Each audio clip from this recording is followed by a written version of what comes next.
ఇప్పుడు దాదాపు 10,000 కోట్లు బకాయిలు పడి వీళ్ళ కళాశాల ఒత్తిడితో ఏదైతున్నదో విద్యార్థులు ఇబ్బందులు ఎదుర్కొంటుంటే ప్రభుత్వం ఏదైతుందో ఈ ఫీజు రియంబర్స్మెంట్ బకాయిలు విడుదల చేయకుండా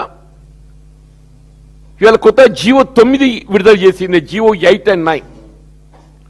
9 ఏంటంటే వీళ్ళ కళాశాలలకు సంబంధించి వీళ్ళ ఫీజు రియంబర్స్మెంట్ ప్రభుత్వానికి చెల్లింపు బాధ్యత లేకుండా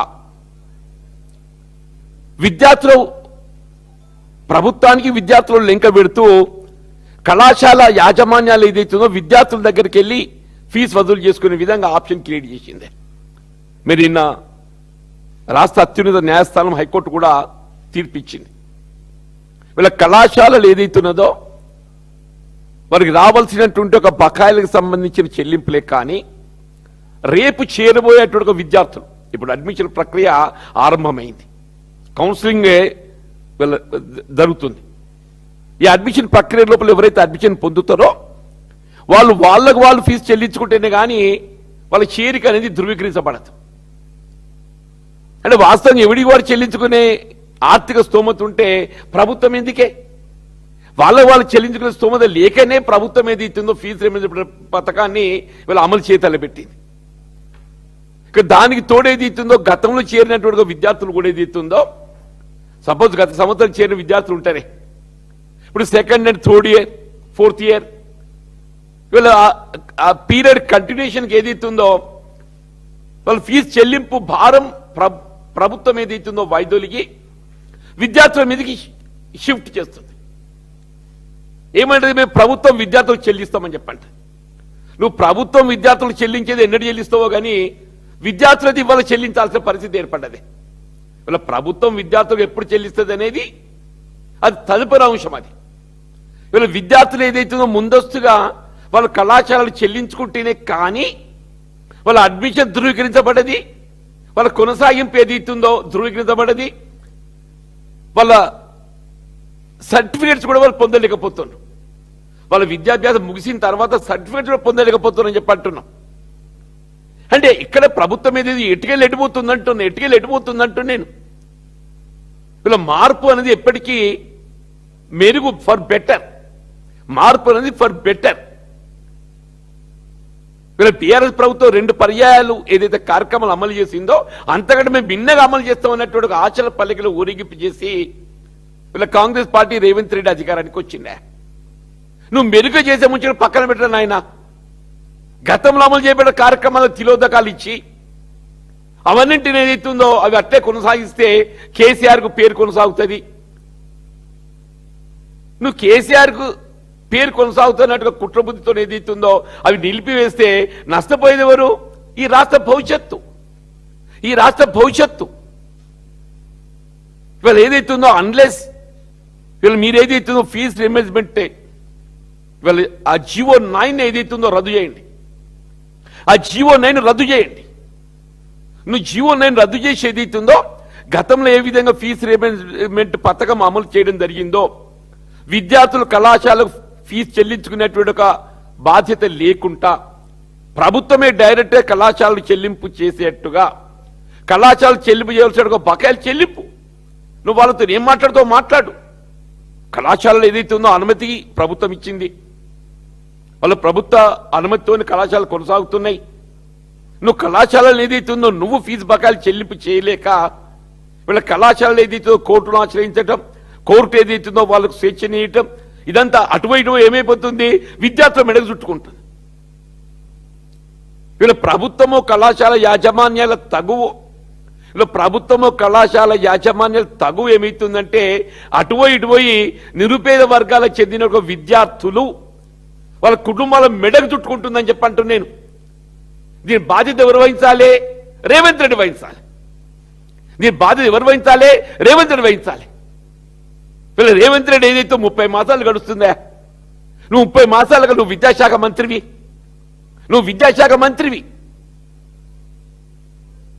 వీళ్ళ విద్యకు సంబంధించి మెరుగైనటువంటి ఒక విధానాలు రూపొందిస్తా నేను. ఏంటని మెరుగైన విధానాలు అంటున్నా. ఇది మూడవ విద్యా సంవత్సరం. 24, 25, 26 ఈ 3వ విద్యా సంవత్సరం ఆరంభమవుతున్నది.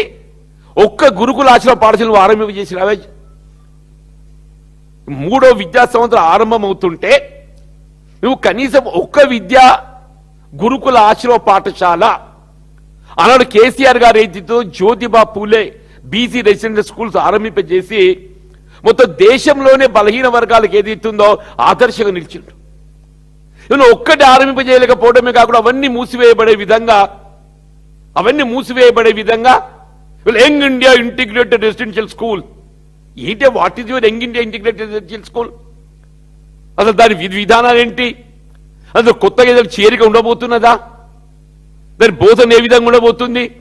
ఇప్పుడు ఏం చేయబోతున్నాడంటే, నేను పత్రికలో గమనించి బట్టి గారు ఏదో ఎక్కడో సందర్భంగా మాట్లాడిండు, ఎక్కడైతే బీసీ రెసిడెన్షియల్ స్కూల్స్ ఉన్నాయో అవన్నింటినీ మేము యంగ్ ఇండియా రెసిడెన్షియల్ స్కూల్స్ కు తరలిస్తామని చెప్పి అంటుండే. ఎక్కడైతే Jyotiba Phule BC residential schools కొనసాగుతున్నావో వాటిని మేము యంగ్ ఇండియా రెసిడెన్షియల్ స్కూల్స్ కు తరలిస్తామని చెప్పి అంటుండే. నువ్వు వాటిని తరలించిన తర్వాత ఇక్కడ కొత్త యంగ్ ఇండియా అనే పేరెందుకు చెప్పుకుంటున్నావు? అవి ఎక్కడ కొనసాగుతున్నా అక్కడనే కట్టేసేయి.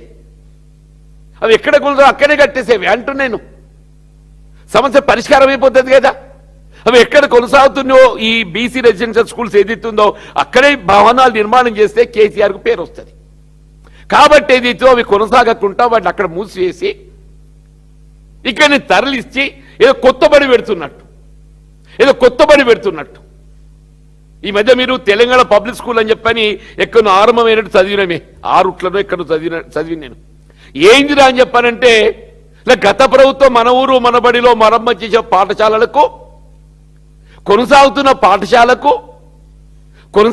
పాఠశాలకు ఏదైతుందో దానికి ఏదైతుందో ఈయన పేరు పెట్టుకొని తెలంగాణ పబ్లిక్ స్కూల్. ఆ తెలంగాణ పబ్లిక్ స్కూల్ అనేది కొత్తగా ఆరంభింపజేయబడ్డ పాఠశాల కాదు. అది ఇట్ ఇస్ ఆల్రెడీ కంటిన్యూయింగ్. అది కొనసాగుతున్న పాఠశాలకు ఏదైతుందో దానికి రంగులు పూసి నువ్వు చెయ్యి. పాఠశాల విద్యా బోధన వ్యవస్థ మెరుగుపరుస్తామని చెప్పి అనుకున్నట్టయితే రాష్ట్రంలో 26,000 పాఠశాలలు ఉన్నాయి. అన్నింట్లో ఏదైతుందో ఆంగ్ల మాధ్యమ బోధన పటిష్టపరిచే విధంగా చర్యలు చేపట్టు. ఆ విధమైన చర్యలు చేపట్టకుండా ఏదైతుందో నేను మొత్తం కాన్స్టిట్యుయెన్సీగా ఒక్కటి తెలంగాణ పబ్లిక్ స్కూల్ పెడతా. మొత్తం కాన్స్టిట్యుయెన్సీలో ఎన్ని ప్రభుత్వ పాఠశాలలు ఉంటాయి అవన్నీ పక్కన పెట్టేసి నేను కాన్స్టిట్యుయెన్సీగా ఒక్క పబ్లిక్ స్కూల్ పెడతా అంటే ఎన్నడు ఏంటి? నువ్వు ఏం చేయబోతున్నావు? ఇవాళ ఏదైతుందో నిరుద్యోగ యువత ఉన్నారు పాపం చెప్పండి. నువ్వు ప్రభుత్వ పరంగా పబ్లిక్ సర్వీస్ కమిషన్ ఏదైతుందో నోటిఫికేషన్ లేవు. పబ్లిక్ సర్వీస్ కమిషన్ నోటిఫికేషన్ లేవు. ఇలా 30 మాసాలు గడుస్తుందా? 30 మాసాలు గడుస్తుంటే నువ్వు 3 లక్షల ఉద్యోగాలు కల్పిస్తానవా? 30 మాసాలల్లా 3 లక్షల ఉద్యోగాలు కల్పిస్తా అని చెప్పిండు. మొదటి సంవత్సరం 2 లక్షలు అని చెప్పిండు. తదుపరి సంవత్సరం 1 లక్ష అని చెప్పిండు. అంటే ఏంటి? 24 మాసాలల్లా 3 లక్షల ఉద్యోగాలు కల్పించాలి. 30 మాసాలల్లా 3 లక్షల ఉద్యోగాలు కల్పించాలి. 30 మాసాలల్లా 30,000 ఉద్యోగాలు కల్పించినవే. కనీసం 30 మాసాలలో కనీసం 30,000 ఉద్యోగాలు కల్పించినావు అంటూ నేను. 30 మాసాలలో కనీసం 30,000 ఉద్యోగాలు కల్పించినావు అంటూ 3 లక్షలు పక్కన పెట్టాను ఆయన. 17,000 కల్పించి ఉంటాడే. 17,000 సంథింగ్ లెస్ దాన్ 20,000. నీ ప్రభుత్వం సగం కాల పరిమితి ముగిసిపోయిందా? వీళ్ళ కాంగ్రెస్ పార్టీ రేవంత్ రెడ్డి ప్రభుత్వ కాల పరిమితి సగం ముగిసిపోయింది. ఇప్పుడు అర్ధాయుషు గడిచిపోయింది రేవంత్ రెడ్డి. ఇక మిగిలింది రేవంత్ రెడ్డి అర్ధాయుషు మాత్రమే. ఇప్పుడు రేవంత్ రెడ్డి గారు మిగిలింది ఏదైతే ప్రభుత్వానికి అర్ధాయుషు మాత్రమే. ఆయన అర్ధాయుషు ఏదైతుందో గడిచిపోయింది. ఆయన ప్రభుత్వాన్ని మిగిలింది ఏదైతే ఉన్నదో కేవలం అర్ధ ఆయుష్ మాత్రమే అంటున్నాను. నువ్వు అర్ధాయుష్లో ఏం చేయలేక ఈ మిగిలిన అర్ధాయుష్ కాలంలో నీ ప్రభుత్వం ఏం చేస్తుందని చెప్పని అడుగుతున్నాను. ఇక ముందేదైతున్నదో నువ్వు ఇవాళ పాఠశాల విద్యా వ్యవస్థ మెరుగుపరచు, ఉన్న విద్యాలయాలను పటిష్టపరచడానికి ఏదైతుందో ఆంగ్ల మాధ్యమ బోధన సదుపాయాలు మెరుగుపరచు. ఇప్పుడు వేకెంట్ టీచర్ పోస్ట్ భర్తీ చెయ్యు, వేకెంట్ టీచర్ పోస్ట్ భర్తీ చేయి. నీ మెగా డిఎస్సి నోటిఫికేషన్ ఎక్కడ పోయిందే? నీ మెగా డిఎస్సి నోటిఫికేషన్ ఎక్కడ పోయిందని అడుగుతున్నా నేను. ఇవాళ ప్రభుత్వం రాగానే కాంగ్రెస్ పార్టీ రేవంత్ రెడ్డి ఏదైతుందో నేను మెగా డిఎస్సి నోటిఫికేషన్ ఇస్తా అని చెప్పానండి. ఏమైంది? What happened your mega DSC notification? ఇలా పోలీస్ కానిస్టేబుల్ ఏదైతుందో ఇదే డీజీపీ గారు 19,000 పోలీస్ కానిస్టేబుల్ ఉద్యోగాలు ఖాళీలు ఉన్నాయని చెప్పి పేర్కొంటే 5,000కు నోటిఫికేషన్ ఇస్తా అని చెప్పారు. ఎక్కడ చదివిన 19,000 పోలీస్ కానిస్టేబుల్ ఉద్యోగాలు ఖాళీలు ఉంటే ఇది నోటిఫికేషన్ ఇవ్వబోయేది ఏదైతుందో 5,000 అని చెప్పి అంటుండే. నిరుద్యోగ యువత ఏదైతుందో అశోక్ నగర్ కానీ చిక్కడిపల్లె కానీ దిల్సుఖ్ నగర్ కానీ ఉద్యమం చేస్తుంటే మళ్ళీ ఇదే పోలీసులు వాళ్ళు నిర్బంధిస్తున్నారు.